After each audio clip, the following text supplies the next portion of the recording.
बच्चों सभी को नमस्कार। मैं संजय कुमार गणपति राठौड़ सरकारी हाई स्कूल बाचनहट्टी मागड़ी तहसील रामनगर जिला से आया हूँ। तो बच्चों कैसे हैं आप? सब कुशल मंगल है ना? तो बच्चों आज हिंदी वलरी 8वीं कक्षा तृतीय भाषा हिंदी के ई पाठशाला में आप लोगों को स्वागत करता हूँ। तो बच्चों सबसे पहले हम यहाँ पर एक क्रियाकलाप करेंगे। तो आप लोगों को यहाँ पर 2 चित्र दिखाई दे रहा है। आप लोग बताना चाहिए कि वो पहला चित्र किसका चित्र है। बताओ, देखेंगे वो कौन सा चित्र है? याद आया आपको? हाँ बताओ बताओ, कौन सा चित्र है वो? हाँ अच्छा, कबूतर। वो दोनों चित्र कबूतर का चित्र है ना? और ऐसा ही और 2 चित्र आप देखिए। तो देखिए ये किसका चित्र है? बताओ किसका चित्र है? हाँ, ढाकिया। ढाकिया का मतलब होता है पोस्टमैन, अंचे चीटिಯನ್ನು ತಂದುಕೊಡುವಂತ अंचे पालकರು।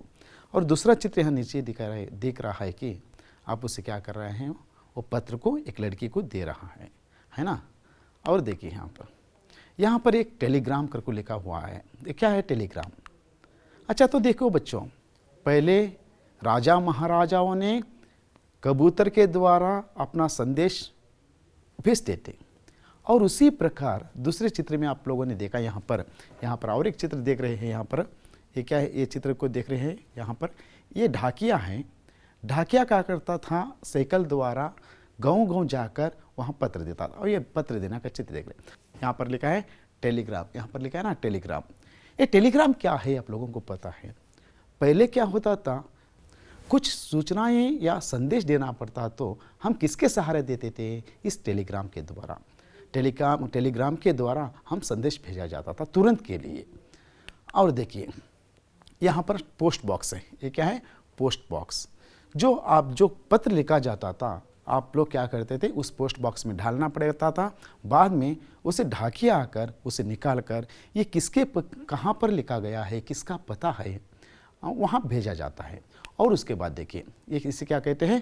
Post box. ಇದನ್ನೇನಂತ ಕರೀತೆ ಮಕ್ಕಳ? Post box. ಮೊದಲು ನೋಡಿ, ರಾಜ ಮಹಾರಾಜರು ಏನು ಮಾಡ್ತಿದ್ರು, ಸಂದೇಶವನ್ನು ಕಳಿಸ್ಬೇಕಪ್ಪ ಅಂದ್ರೆ ಪಾರಿವಾಳಗಳ ಮೂಲಕವಾಗಿರ್ಬೋದು ಮತ್ತು ಸಂದೇಶವಾಹಕ ಅಂತೇಳಿ ಅವ್ರಿಗೆ ಇರ್ತಿದ್ರು। ಏನಾದರೂ ತಕ್ಷಣವೇ ಏನಾದರೂ ಸಂದೇಶವನ್ನು ಕಳಿಸ್ಬೇಕಾಗಿತ್ತಪ್ಪ ಅಂತಂದ್ರೆ ಆ ಸಮಯದಲ್ಲಿ ಈ ಟೆಲಿಗ್ರಾಮದ ಹೆಲ್ಪನ್ನು ತಾವು ತೆಗೆದುಕೊಳ್ತಿದ್ವಿ। उसके बाद ये क्या है? Post box. हम हर गांव में ये पोस्ट बॉक्स दिखाई देता है। हमारा संदेश इस पोस्ट बॉक्स में डालते हैं, है ना बच्चों? हाँ आगे देखिए, बाद में टेलीफोन। ಹೇಗಪ್ಪ ನೋಡಿ, ಮೊದಲು ಪಾರಿವಾಳ ಬಂತು, ಆದ ನಂತರ ಪೋಸ್ಟ್ಮ್ಯಾನ್ ಬಂದರು, ಆಮೇಲೆ ಏನಾದರೂ ಸೂಚನೆ ನಾವು ಕೊಡಬೇಕಪ್ಪ ಅಂದರೆ ಟೆಲಿಗ್ರಾಮ್ ಬಂತು। ಟೆಲಿಫೋನ್ ಮೂಲಕ ನಾವು ಸಂದೇಶವನ್ನು ಕಳಿಸ್ತಾ ಇರ್ತಿದ್ವಿ। ಅದಾದ ನಂತರ ನೋಡಿ फ़ोन मोबाइल। आज हर इंसान के पास, हर एक के पास मोबाइल है। ನೋಡಿ ಈಗ ಪ್ರತಿಯೊಬ್ಬರ ಕೈಯಲ್ಲೂ ಕೂಡ ಮೊಬೈಲ್। ನೋಡಿ ಯಾವ ರೀತಿ ಮೊದಲು ಪಾರಿವಾಳದಿಂದ ಸಂದೇಶ ಬಂತು, आदंत संदेशवाहकर ಮೂಲಕ ಆಯಿತು, मैं उसके बाद ढाकिया आ गया, टेलीग्राम आ गया, उसके बाद टेलीफोन आ गया और मोबाइल। आजकल क्या हो रहा है, ಇವತ್ತಿನ ದಿನಗಳಲ್ಲಿ ನಾವು ನೋಡ್ತೀವಿ ಪ್ರತಿಯೊಬ್ಬರ ಕೈಯಲ್ಲೂ ಕೂಡ ಈ ಮೊಬೈಲ್ ಬಂತು। ಪ್ರತಿಯೊಬ್ಬರ ಕೈಯಲ್ಲೂ ಕೂಡ ನೋಡಿ, ಇಲ್ಲಿ ನೋಡಿ, आज हर एक बच्चे के पास, हर एक बच्चे के पास आज क्या दिखाई देता है? हमें टेलीफोन दिखाई देता है, लैपटॉप। तो देखिए बच्चों, अब आप देख रहे हैं कि हम देखते हैं पहले कबूतर से लेकर हर एक घर में टैब तक पहुंच गया है। ದಿನಗಳು ಕಳೆದ ಹಾಗೆ ಟೆಕ್ನಾಲಜಿ ಇವತ್ತು ಜಾಸ್ತಿ ಬೆಳವಣಿಗೆ ಆಗ್ತಾ ಇದೆ। ಅದರಿಂದ ಈ ಹಂತದಿಂದ ಈ ಹಂತಕ್ಕೆ ಬಂದಿದ್ದೇವೆ ಮಕ್ಕಳೇ। ಈಗ ನೀವು ಈ ಕ್ರಿಯಾಕಲಾಪವನ್ನು ನೋಡಿದ್ವಿ ನಾವು ಹೇಗಾಯ್ತು ಅಂತ। तो देखिए अब आपके लिए हम एक छोटा सा वीडियो क्लिप दिखाएंगे। अच्छा आइए हम एक छोटा सा वीडियो क्लिप देखकर आएंगे।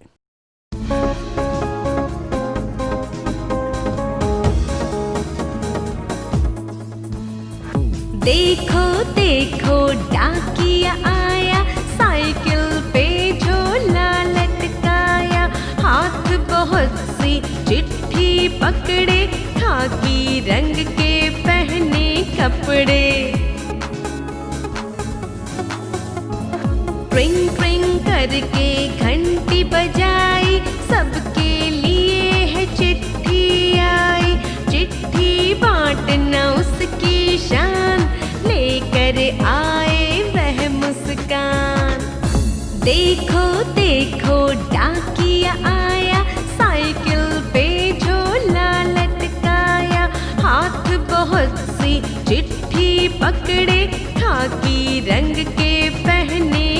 कपड़े। ट्रिंग ट्रिंग करके घंटी बजाई, सबके लिए है चिट्ठी आई। चिट्ठी बांटना उसकी शान, लेकर आए वह मुस्कान। अब वीडियो क्लिप देखा आप लोगों ने, कैसा मज़ा आया ना, बहुत मस्ती किया ना उस वीडियो क्लिप में। ढाकिया कैसा कर रहा था, हंस रहा था, गा रहा था, हम बच्चे किस तरह से कर रहे थे, आपने उस वीडियो क्लिप में देखा। तो देखो बच्चों, छुट्टी पत्र हमारी पाठशालाओं में आप छुट्टी पत्र किस तरह से लिखते हैं उसके बारे में हम आज अधिक जानकारी हासिल करेंगे। तो देखो बच्चों, दो यहाँ देखिए, एक बच्ची छुट्टी पत्र लिख रही है। किस प्रकार लिख रही है, आपका छुट्टी पत्र लिखने का जो तरीका यहाँ पर बताया जा रहा है। देखिए, गौर से देख रही हैं, आज का हमारा विषय कौन सा है, छुट्टी पत्र। छुट्टी पत्र को किस तरह से लिखना चाहिए उसके बारे में हम इस छुट्टी पत्र के बारे में आज अध्ययन करेंगे। छुट्ಟಿ ಪತ್ರ ಅಂದರೆ ರಜೆ ಚೀಟಿ। ಈ ರಜೆ ಪತ್ರವನ್ನು ಮಕ್ಕಳೇ ಯಾವ ರೀತಿ ಬರೀಬೇಕು ಅನ್ನೋದನ್ನು ಇದರ ಮೂಲಕ ನಾವು ಇವತ್ತು ಅದನ್ನು ತಿಳ್ಕೊಳ್ಳೋಣ। ಪಾಠ ಆಶಯ, ನಿಮಗೆ ಇಲ್ಲಿ ಒಂದು ಆಶೆಯನ್ನು ಕೊಡಲಾಗಿದೆ। ಆಶೆ ಅಂದರೆ ಈ छुट्टी ಪತ್ರದಿಂದ ನೀವು ಏನನ್ನು ಕಲಿತೀರಾ, ಇದರಿಂದ ಏನು ಕಲಿತೀರಿ। छुट्टी पत्र लिखना सीखते हैं, रजे चीटिಯನ್ನು ನಾವು ಹೇಗೆ ಬರೀಬೋದು ಅನ್ನೋದನ್ನು ತಾವು ಇಲ್ಲಿ ಕಲಿತೀರಿ। तो देखिए, पत्र में दो प्रकार के होते हैं। ಪತ್ರದಲ್ಲಿ ಎರಡು ರೀತಿ, ಒಂದು ಪಾರಿವಾರಿಕ ಪತ್ರ, ಒಂದು ವ್ಯಾವಹಾರಿಕ ಪತ್ರ। ಪಾರಿವಾರಿಕ ಪತ್ರದಲ್ಲಿ ತಂದೆ ತಾಯಿ ಮತ್ತು ನಮ್ಮ ಸ್ನೇಹಿತರು ಬಂಧುಗಳು ಬರೆಯೋದು। ಈಗ ಆಲ್ರೆಡಿ ನಿಮಗೆ ಪಾರಿವಾರಿಕ ಮತ್ತು ಈ ರಜೆ ಚೀಟಿ ಬಗ್ಗೆ ನಿಮಗೆ ಆಲ್ರೆಡಿ ಸೇತು ಬಂಧ ಕಾರ್ಯಕ್ರಮದಲ್ಲಿ ನಿಮಗೆ ಇವೆಲ್ಲ ವಿಚಾರವನ್ನು ಈಗ ಹೇಳಿದ್ದೀವಿ। ಆದರೆ ಇವತ್ತು ನೀವು ಓದ್ತಾ ಇರುವಂಥ ಈ छुट्टी ಪತ್ರ ಅನ್ನೋದು ನಿಮಗೊಂದು ಪಾಠವನ್ನು ಕೊಡಲಾಗಿದೆ। ಈ 8ನೇ ಕ್ಲಾಸಿಗೆ ನಿಮಗೆ ಈ ಪಾಠವನ್ನು ಯಾಕೆ ಕೊಡಲಾಗಿದೆ ಅಂದರೆ, ತಾವು ಮಕ್ಕಳು ರಜೆ ಚೀಟಿಯನ್ನು ಬರೆಯೋದನ್ನು ಕೂಡ ತಾವು ಕಲಿಬೇಕು ಎನ್ನುವಂಥ ಉದ್ದೇಶದಿಂದ ಇಲ್ಲಿ ಕೊಡಲಾಗಿದೆಯಪ್ಪ, ಹೌದಾ। ಈ ಪಾಠದ ಈ ಆಶಯ ಏನಪ್ಪ ಅಂದ್ರೆ, ವಿದ್ಯಾರ್ಥಿಗಳಾದಂಥ ತಾವುಗಳು ಪತ್ರವನ್ನು ಯಾವ ರೀತಿ ನಾನು ಬರೀಬೇಕು ಅನ್ನೋದನ್ನು ನೀವು ಮೊದಲು ಕಲಿಬೇಕಾಗ್ತದೆ। छुट्टी पद दिया गया है 3-10-17, यानी कि 2017 को यहाँ पर लिखा गया है। प्रेषक, यहाँ पर प्रेषक का मतलब होता है जो पत्र लिखने वाले को प्रेषक कहते हैं। तो पत्र कौन लिख रही है, सुधा लिख रही है। गौर से देखिए, वहाँ पर किताब निकालिए और इसे देखिए। ಇಲ್ಲಿ ಕೊಡಲಾಗಿದೆ प्रेषक सुधा, 8वीं कक्षा, सरकारी हाई स्कूल मैसूर, 570020। ये प्रेषक, प्रेषक का मतलब है जो पत्र लिख रहे हैं उन्हें हम क्या कहते हैं, प्रेषक कहते हैं। सेवा में, सेवा में का मतलब होता है जो हम किसे पत्र लिख रहे हैं, जो हम पाठशाला में हम पत्र किसे लिखते हैं। ವಿದ್ಯಾರ್ಥಿಗಳೇ, ನಾವು ಶಾಲೆಯಲ್ಲಿ ಪತ್ರವನ್ನು ಯಾರಿಗೆ ಬರೀತೀವಿ, ಕಕ್ಷಾಧ್ಯಾಪಕ ಅಥವಾ ಪ್ರಧಾನಾಧ್ಯಾಪಕ, ಮುಖ್ಯೋಪಾಧ್ಯಾಯರಿಗೆ ಬರಿತೀವಿ ಅಥವಾ ತರಗತಿ ಶಿಕ್ಷಕರಿಗೆ ಬರಿತೀವಿ। ಇಲ್ಲಿ ಸುಧಾ 8ನೇ ತರಗತಿಯಲ್ಲಿ ಓದ್ತಾ ಇದ್ದಾಳೆ, ಸರ್ಕಾರಿ ಹೈಸ್ಕೂಲ್ ಮೈಸೂರಿನಲ್ಲಿ ಓದ್ತಾ ಇದ್ದಾಳೆ। ಅವಳು ತಮ್ಮ ಶಾಲೆಯ ಕಕ್ಷಾಧ್ಯಾಪಕ ಅಂದರೆ ತರಗತಿ ಶಿಕ್ಷಕರಿಗೆ ಅವಳು ಪತ್ರ ಬರೀತಾ ಇದ್ದಾರೆ। ಏನಂತ ಬರೀತಾ ಇದ್ದಾರೆ ನೋಡಿ, ಸರ್ಕಾರಿ ಹೈಸ್ಕೂಲ್ ಮೈಸೂರು 570020। ಇಷ್ಟು ನೋಡಿ, ಇಲ್ಲಿ ಪ್ರೇಷಕ್ ಅಂದರೆ ಪತ್ರವನ್ನು ಬರೆಯುವರು, ಸೇವಾಮೆ ಅಂದರೆ ಯಾರಿಗೆ ನಾವು ಪತ್ರವನ್ನು ಬರೀತಾ ಇದ್ದೀವಿ ಅನ್ನೋದನ್ನು। ಇಲ್ಲಿ ಆದರಣೀಯ ಮಹೋದಯ, ಅಲ್ಲಿ ನೋಡಿ ಮಕ್ಕಳ ಸರಿಯಾಗಿ, ಆದರಣೀಯ ಮಹೋದಯ ಇದು ಸಂಬೋಧನ। ಸಂಬೋಧನ ಅಂದರೆ ಏನಪ್ಪ ಅಂದರೆ ಗೌರವವಾಗಿ ನಾವು ಹೇಳುವಂಥದ್ದು। हम गौरवतापूर्वक से हम बताते हैं, उसे संबोधन कहते हैं। तो दिए आदरणीय महोदय। यहाँ पर विषय दिया गया 3 दिन की छुट्टी की प्रार्थना हेतु। हेतु का मतलब क्या होता है, उद्देश्य। 3 दिनದ रजेಯನ್ನು ಕೋರಿ। तो देखिए, और उपयुक्त विषय के संबंध में आपसे निवेदन है कि दिनांक 4/10/2017 से दिनांक 6/10/2017 तक मुझे अपने भाई की शादी में भाग लेने के लिए बेंगलोर जाना है, इसलिए मैं विद्यालय नहीं आ सकती। अतः आपसे प्रार्थना करती हूँ कि इन 3 दिनों की छुट्टी देने की कृपा करें। धन्यवाद सहित आपकी आज्ञाकारी छात्रा सुधा। यहाँ पर अभिभावक के हस्ताक्षर है। अभिभावक के हस्ताक्षर का मतलब क्या होता है, हमारे माता पिता, हमारे पालन करने वाले, हमारे पोषक होते हैं ना, हम उसे क्या कहते हैं, अभिभावक कहते हैं। तो देखो बच्चों, आपको ये इस पत्र को पढ़ते वक्त पहले मालूम हुआ कि यहाँ पर सबसे पहले दिनांक आया है और उसके बाद यहाँ क्या है, यहाँ पर प्रेषक है, यहाँ पर क्या है, प्रेषक है। उसके बाद उस लड़की का नाम सुधा और वो जो पाठशाला में पढ़ती है उस पाठशाला का नाम यहाँ पर हम देख रहे हैं।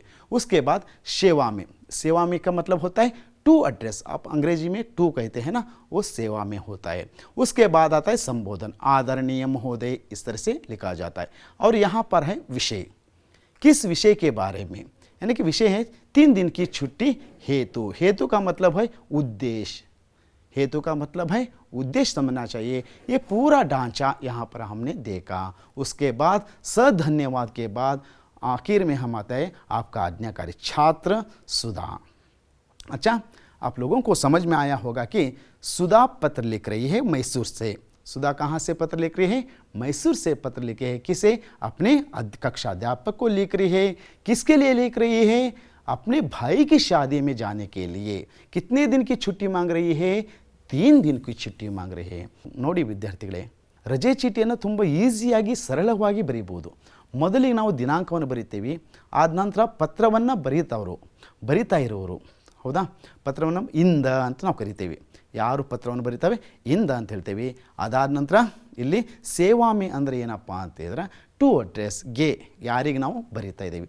ಇಷ್ಟು ಅಂಶಗಳನ್ನು ತಾವು ಸರಿಯಾಗಿ ಗಮನದಲ್ಲಿಟ್ಕೊಂಡ್ರಪ್ಪ ಅಂದ್ರೆ ನಾವು ಈಗಲಿಂದಲೇ ಪತ್ರವನ್ನು ಬರೆಯೋದನ್ನು ನಾವು ಕಲಿತೀವಿ. ಇವತ್ತು ನಾವು ಈ ರಜೆ ಚೀಟಿ ಬಗ್ಗೆ ಹೇಳ್ತಾ ಇದ್ದೀನಿ.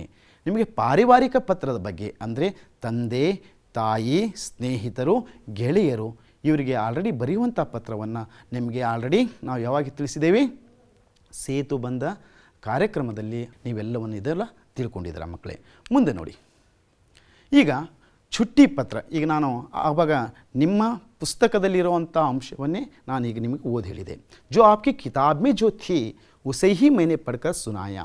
अब देखिए बच्चे, किस तरह से जो पत्र के अंश को हम लिखते हैं, देखिए वही वहाँ पर दिनांक आ गया, उसके बाद प्रेषक 8वीं कक्षा, हाँ, सरकारी हाई स्कूल मैसूर. ओके, तो देखिए सेवा में कक्षा अध्यापक सरकारी हाई स्कूल मैसूर. देखिए पहले हमें वहाँ तारीख लिखा गया था, उसके बाद प्रेषक लिखा गया. प्रेषक कौन है, सुधा है. और 8वीं कक्षा सरकारी हाई स्कूल मैसूर. और उसके नीचे क्या है, सेवा में कक्षा अध्यापक सरकारी हाई स्कूल मैसूर. अब आता है संबोधन, आदरणीय महोदय. हम गौरव सूचक रूप से हम बताते हैं कि आदरणीय महोदय.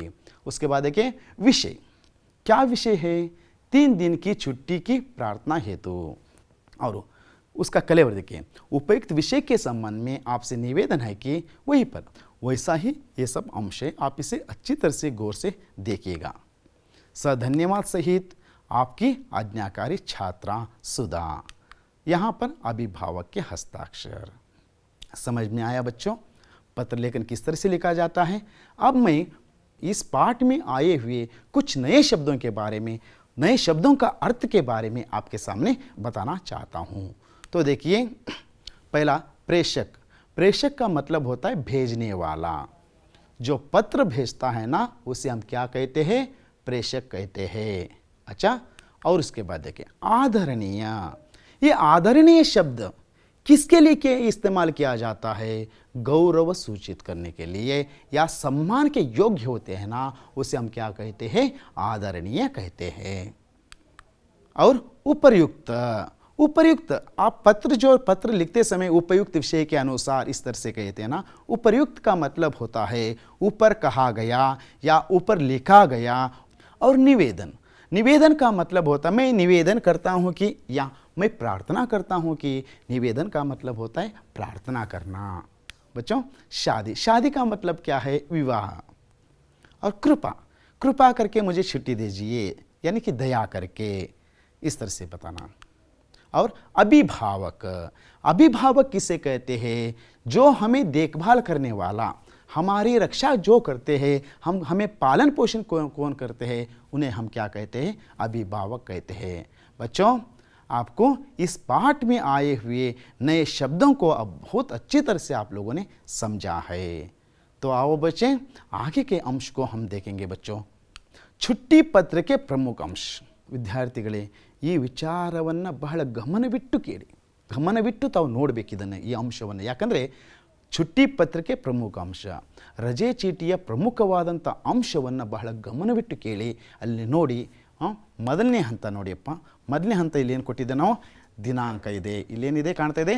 ಮೊದಲು ನಾವು ಪತ್ರವನ್ನು ಬರೆಯೋಕ್ಕೆ ರಜೆ ಚೀಟಿನ ಬರೆದಾಗ ಇಲ್ಲಿ ದಿನಾಂಕವನ್ನು ಬರೆದಿದ್ದೇವೆ. ಅದಾದ ನಂತರ ಇಲ್ಲಿ ನಾವು ಬರ್ತೇವೆ, ಏನಿದು ಪ್ರೇಷಕ್. ಪ್ರೇಷಕ್ ಅಂದರೆ ಏನಪ್ಪ ಅಂದ್ರೆ ಪತ್ರವನ್ನು ಬರೆಯೋರು. ಈ ಪ್ರಮುಖವಾದಂಥ ಹಂತಗಳನ್ನು ಬಹಳ ಗಮನವಿಟ್ಟು ಕೇಳಿ ನೀವು. आप बहुत ज्ञान से ध्यानपूर्वक यहाँ देखिए। प्रेषक यानी कि पत्र लिखने वाला, बहुत ध्यान देकर इसे देखिए, गौर कीजिए। हाँ, इन अंशों को आप याद करना चाहिए। उसके बाद आता है सेवा में। सेवा में आप जो पत्र किसे लिखना चाहते हैं वो अंश को यहाँ पर देखिए। और गौरव सूचित रूप से हम कहते हैं आदरणीय महोदय, और गौरव से कहते हैं आदरणीय महोदय। उसके बाद विषय, वहाँ पर आया है विषय। विषय को देखिए, जो भी विषय हो, उपयुक्त विषय के अनुसार मैं आपसे निवेदन करता हूँ कि मेरी बहन की शादी है या भाई की शादी है, जो अंश यहाँ लिखने वाले यहाँ तक आप यहाँ पर लिख सकते। उसके बाद आता है धन्यवाद सहित। यहाँ पर आप देखते हैं, आप धन्यवाद सहित लिखते हैं। और उसके बाद यहाँ पर आपका आज्ञाकारी छात्रा यानी कि छात्रा, और उसके बाद अभिभावक के हस्ताक्षर आता है। तो देखिए अभिभावक, यहाँ पर आपको दिखाई दे रहा है छुट्टी पत्र के प्रमुख अंश को आप ज्ञान से देखिए। आप देखो बच्चों कि यहाँ पर देख रहे हैं, यहाँ पर कुछ अंश दिया गया है, ये हेर फेर है, वहाँ के यहाँ वहाँ दिया गया है। आप इस पत्र को क्या करना चाहिए, सही ढंग से क्रमानुसार लिखना चाहिए। ನೋಡಿ ವಿದ್ಯಾರ್ಥಿಗಳೇ, ನಮ್ಮ ಪತ್ರದ ಒಂದು ಅಂಶವನ್ನು ನಾನು ಇಲ್ಲಿ ಕೊಡಲಾಗಿದೆ. ಈ ಪತ್ರವನ್ನು ಹಿಂದು ಮುಂದಾಗಿದೆ, ಆ ಕಡೆ ಈ ಕಡೆ ಹೋಗಿದೆ ಅವು. ಅದನ್ನು ನೀವೇನು ಮಾಡಬೇಕು, ಈ ಪತ್ರವನ್ನು ಸರಿಯಾಗಿ ಜೋಡಿಸಿ ಬರೀಬೇಕು. ಮೊದಲು ಏನು ಬರೀಬೇಕು, ತದನಂತರ ಏನು ಬರೀಬೇಕು, ಆ ನಂತರ ಏನು ಬರೀಬೇಕು. ಈಗ ಆಲ್ರೆಡಿ ನಿಮಗೆ ಉದಾಹರಣೆಗಳನ್ನು ಈಗ ಆಲ್ರೆಡಿ ನಿಮ್ಗೆ ತೋರಿಸಿದ್ದೇನೆ. ಪತ್ರದ ಪ್ರಮುಖ ಅಂಶದಲ್ಲಿ ನಾನೀಗ ಆಲ್ರೆಡಿ ನಿಮ್ಗೆ ಹೇಳಿಬಿಟ್ಟಿದ್ದೇನೆ, ತೋರಿಸಿದ್ದೇನೆ. ಈಗ ನೀವೇನು ಮಾಡ್ತೀರಪ್ಪ ಅಂದ್ರೆ ಅದನ್ನು सरियाद क्रमानुसारवागी इधन बरीतिया क्रम से लिखना चाहिए। आपके सामने एक पत्र का नमूना पेश किया जा रहा है बच्चों। आप क्या करना चाहिए, सबसे इस पत्र को हम लिखना चाहिए। वहाँ यहाँ है, अस्त व्यस्त हो गया है, उधर इधर रखा गया है, आप इसे क्या करना चाहिए, क्रमानुसार लिखना चाहिए। आइए बच्चों, जल्दी से अपना किताब उठाइए, आप इसे नोट कीजिए, लिख लीजिए। तो बताइए सबसे पहले हम क्या लिखना चाहिए। यहाँ पर दिया गया, वहाँ कोड़ा है, प्रेषक है, सेवा में है, धन्यवाद सहित है, आपकी आज्ञाकारी छात्रा सुधा है, विशेष छुट्टी के लिए प्रार्थना हेतु है, अभिभावक के हस्ताक्षर है, आदरणीय महोदय है, दिनांक है। आप क्या करना चाहिए, इसे क्रमानुसार लिखना चाहिए। हाँ बताओ बच्चों, सबसे पहले हम क्या लिखना चाहिए, सबसे पहले क्या आना चाहिए बताओ। हाँ सही कहा, दिनांक। शाबाश, सबसे पहले हम क्या करना चाहिए, दिनांक लिखना चाहिए, 30/9/17। ओके, अब क्या लिखना चाहिए सुधा, तुम बताओ, देखेंगे किस तरह से बताएगी, बताओ अब क्या लिखना चाहिए। हाँ सही पहचाना आपने, प्रेषक यानी कि जो पत्र लिख रहा है उसके बारे में बता रहे हैं हम। 8वीं कक्षा सरकारी हाई स्कूल मैसूर 10। हाँ, अब प्रेषक के बाद सेवा में जो हम पत्र किसे लिखा जाता है, हम पत्र किसे लिख रहे हैं, उनका टू एड्रेस वहाँ पर लिखना चाहिए। कक्षा अध्यापक सरकारी हाई स्कूल मैसूर। बहुत बढ़िया। 3 अंश के बाद अब हम क्या लिख रहे हैं, एक दिनांक हो गया, प्रेषक हो गया, सेवा में हो गया। ಹಾಗಾದರೆ ಈಗ ನೆಕ್ಸ್ಟ್ ಅಂಶ ಯಾವುದು, ನೆನಪು ಮಾಡಿ ಹೇಳಿ ನೋಡಿ। हाँ अच्छा कहा तुमने, संबोधन यानी कि आदरणीय महोदय। बहुत बढ़िया, बहुत सुंदर ढंग से आप लोगों को याद आ रहा है। बहुत देखो कितनी अच्छी तरह से आप लोग बता रहे हैं। अब संबोधन के बाद अब क्या आना चाहिए, बताओ। हाँ कहिए। हाँ सही कहा, विषय। बहुत बढ़िया, विषय यानी कि छुट्टी के लिए प्रार्थना हेतु। अब क्या लिखना चाहिए, हमें छुट्टी किसके लिए चाहिए, कुछ कारण तो होता है ना, छुट्टी लिखने के लिए कुछ कारण होता है, उन कारणों के बारे में वहाँ पर लिख देना चाहिए। हाँ शाबाश, बहुत आप सही क्रम से लिख रहे हैं। अब होता है उपर्युक्त विषय के संबंध में आपसे निवेदन है कि दिनांक 1/10 2017 से दिनांक 6/10/2017 तक मेरे भाई की शादी में भाग लेने के लिए बेंगलोर जा रही हूँ, इसलिए मैं विद्यालय नहीं आ सकती। अतः आपसे प्रार्थना करती हूँ कि इन 6 दिनों की छुट्टी देने की कृपा करें। अब इसके बाद क्या आना चाहिए बताइए? हाँ, धन्यवाद सहित। बहुत बढ़िया, बहुत सुंदर, बहुत सुंदर। अब क्या लिखना चाहिए? आपकी आज्ञाकारी छात्रा। कौन है छात्रा? सुधा है। उसके बाद अभिभावक के हस्ताक्षर। अब मैं मानता हूं कि आप लोगों को पत्र किस तरह से लिखना चाहिए आप लोगों को समझ में आ गया है। बोलो, समझ में आ गया ना आपको? हाँ, बहुत खुशी की बात है। तो हम आगे देखेंगे। शब्द और अर्थ का सही मिलान कीजिए। यहां पर देखिए, छुट्टी, शादी, आदरणीय, कृपा, प्रेषक, यहां पर दिया गया है दया, भेजने वाला, विवाह, गौरवशाली, फुर्सत।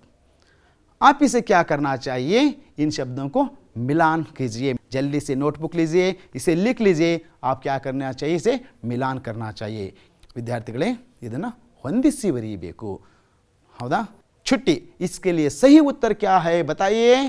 हाँ, फुर्सत।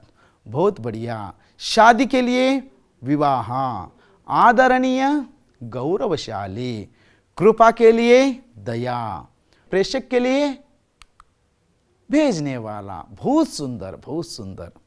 इस एक्टिविटी के बाद आपको एक वाक्य में उत्तर लिखने का प्रश्न दिया जा रहा है। छुट्टी पत्र कौन लिख रहा है? पहला प्रश्न। दूसरा प्रश्न है, सुधा कितने दिनों की छुट्टी मांग रही है?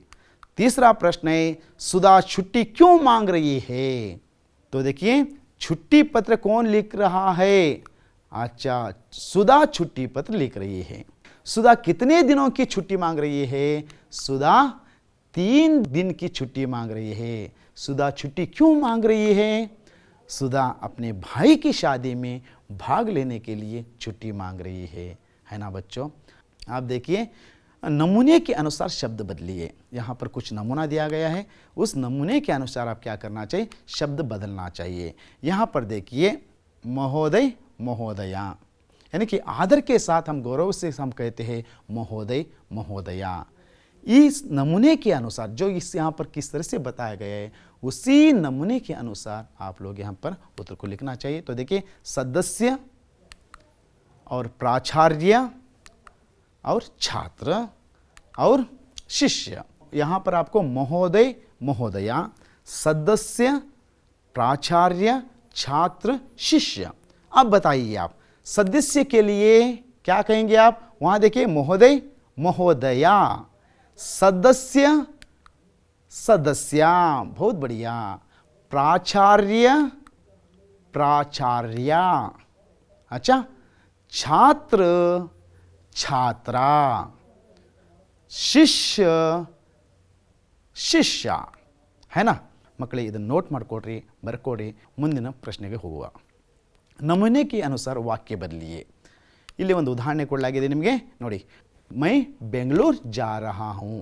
ಆ ಪದವನ್ನು ನಮಗೆ ನೋಡಿದಾಗ ನಮ್ಮನ್ನು ಗಮನಿಸ್ತೀವೇನಪ್ಪ ಅಂದರೆ, ಮೈ ಬೆಂಗಳೂರು, ನಾನು ಬೆಂಗಳೂರಿಗೆ ಹೋಗ್ತಿದ್ದೇನೆ, ಏಕವಚನ ಪುಲ್ಲಿಂಗ।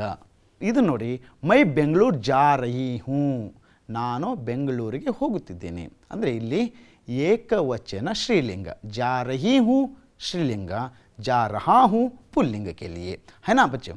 आप उसे बदल कर लिखना चाहिए। वह विद्यालय जा रहा है। और दूसरा है, वे खाने के लिए जा रहे हैं।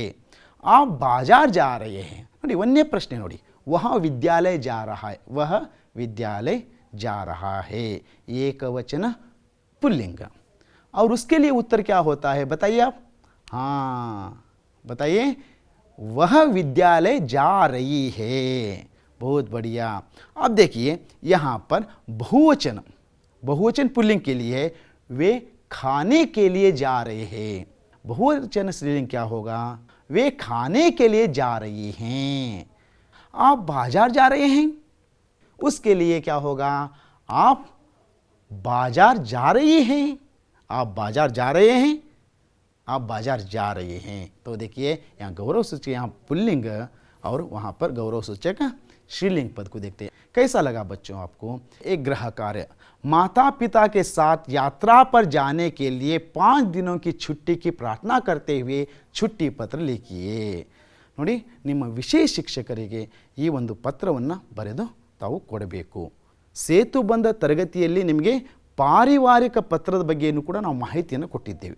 ಆ ಉದ್ದೇಶದಿಂದ ನಾನು ಇನ್ನೊಂದು ನಿಮಗೆ ಗೃಹ ಕಾರ್ಯವನ್ನು ಕೊಡ್ತಾ ಇದ್ದೇನೆ, ಅದು ಗಮನವಿಟ್ಟು ನೋಡಿ. इन चित्रों की सहायता से अपने मित्र को पत्र लिखिए. ಇದೊಂದು ನಿಮಗೆ ಆ್ಯಕ್ಟಿವಿಟಿಯಪ್ಪ, ಇದು ಗೃಹ ಕಾರ್ಯ. ನಾನು ಇಲ್ಲಿ ಕೆಲವೊಂದು ಚಿತ್ರಗಳನ್ನು, ಇಲ್ಲಿ 6 ಚಿತ್ರಗಳಿದ್ದಾವೆ. ಈ 6 ಚಿತ್ರಗಳನ್ನು ಸಹಾಯದಿಂದ ತಾವು ನಿಮ್ಮ ಸ್ನೇಹಿತರಿಗೆ ಒಂದು ಪತ್ರ ಬರೀಬೇಕು. ಏನಂತ ಬರೀತೀರಿ? ನೀವು ಕೊಡ್ತಾ ಇದ್ದರೆ ಅಲ್ಲಿ ಕೈಯನ್ನು ತೊಳಿತಾ ಇದ್ದಾರೆ, ಅಲ್ಲಿ ಮಾಸ್ಕ್ ಇದೆ, ಅಲ್ಲಿ ನೋಡು ನೋ ಹ್ಯಾಂಡ್ ಶೇಕ್ ಅಂತಿದೆ, ಇಲ್ಲೇನೋ ಬಾಯಿಗೆ ಮಾಸ್ಕನ್ನು ಹಾಕಿದ್ದಾರೆ, ಡಿಸ್ಟೆನ್ಸ್ನಲ್ಲಿದ್ದಾರೆ, ಅಲ್ಲಿ ಮಧ್ಯದಲ್ಲಿ ವ್ಯಾಯಾಮ ಮಾಡ್ತಾ ಇದ್ದಾರೆ, ಅಲ್ಲಿ ನಮಸ್ಕಾರ ಒಬ್ಬರಿಗೊಬ್ಬರು ನಮಸ್ಕಾರವನ್ನು ಮಾಡ್ತಾ ಇದ್ದಾರೆ. तो देखिए बच्चों, आप लोगों को यहाँ देखते हैं आपको पता चलता है ये किसकी संकेत दे रही है. इन चित्रों की सहायता से आप परियोजना बनाकर अध्यापक को देना चाहिए. ವಿದ್ಯಾರ್ಥಿಗಳೇ, ಈ ಚಿತ್ರದ ಒಂದು ಸಹಾಯವನ್ನು ತೆಗೆದುಕೊಂಡು ಒಂದು ಪ್ರಾಜೆಕ್ಟ್ ವರ್ಕನ್ನು ಮಾಡಿ ತಮ್ಮ ಅಧ್ಯಾಪಕರಿಗೆ ಏನು ಮಾಡಬೇಕು? ಆ ಪ್ರಾಜೆಕ್ಟನ್ನು ಕೊಡಬೇಕು. ಒಳ್ಳೆ ಸುಂದರವಾದಂಥ ಒಂದು ಪತ್ರವನ್ನು, ಒಂದು ಪಾರಿವಾರಿಕ ಪತ್ರವನ್ನು ಬರೆದು ನಿಮ್ಮ ಅಧ್ಯಾಪಕರಿಗೆ ಕೊಡಿ. अब तक आप लोगों ने छुट्टी पत्र किस तरह से लिखना चाहिए, छुट्टी पत्र लिखने में कौन कौन से अंशों के बारे में हमें ज्ञान रहना चाहिए, उसके बारे में अच्छी तरह से आप लोगों ने समझा है, उदाहरण के साथ समझा है ना बच्चों? आप इस छुट्टी पत्र को अच्छी तरह से ध्यानपूर्वक देखकर आप इसने लिखने की कोशिश कीजिए. इतना ही नहीं, जो आपको गृह कार्य दिया गया है उस गृह कार्य को लिखकर अपने अध्यापक को देना चाहिए. ವಿದ್ಯಾರ್ಥಿಗಳೇ, ನಿಮಗೆ ನೀಡಿದಂತಹ ಹೋಮ್ವರ್ಕನ್ನು ಅದನ್ನು ಬರೆದು ನಿಮ್ಮ ಅಧ್ಯಾಪಕರು ನೀಡಿ. ಮತ್ತು ಅಷ್ಟೇ ಅಲ್ಲ, ನಾನು ಒಂದು ಚಿತ್ರದ ಮೂಲಕ ಆ ಚಿತ್ರವನ್ನು ಕೊಟ್ಟಿದ್ದೆ. ಅದು ತುಂಬ ಇಂಪಾರ್ಟೆಂಟ್ ಪ್ರಾಜೆಕ್ಟ್. ಅದು ಆ ಪ್ರಾಜೆಕ್ಟನ್ನು ಅದನ್ನು ಕ್ಲೀನಾಗಿ ನಿಮ್ಮ ಸ್ನೇಹಿತರಿಗೆ ಆ ಚಿತ್ರದ ಸಹಾಯವನ್ನು ಪಡೆದುಕೊಂಡು ನಿಮ್ಮ ಸ್ನೇಹಿತರಿಗೆ ಒಂದು ಪತ್ರ ಬರೆದು ಅದನ್ನು ಪ್ರಾಜೆಕ್ಟ್ ಮಾಡಿ ನಿಮ್ಮ ಹಿಂದಿ ಅಧ್ಯಾಪಕರಿಗೆ ಅದನ್ನು ನೀಡಬೇಕಂತ ಹೇಳ್ತಾ ಇಲ್ಲಿಗೆ ನಾನು ಈ छुट्टी पत्र ಪಾಠವನ್ನು ಮುಗಿಸ್ತಾ ಇದ್ದೀನಿ. ನಮಸ್ಕಾರ, ಧನ್ಯವಾದಗಳು.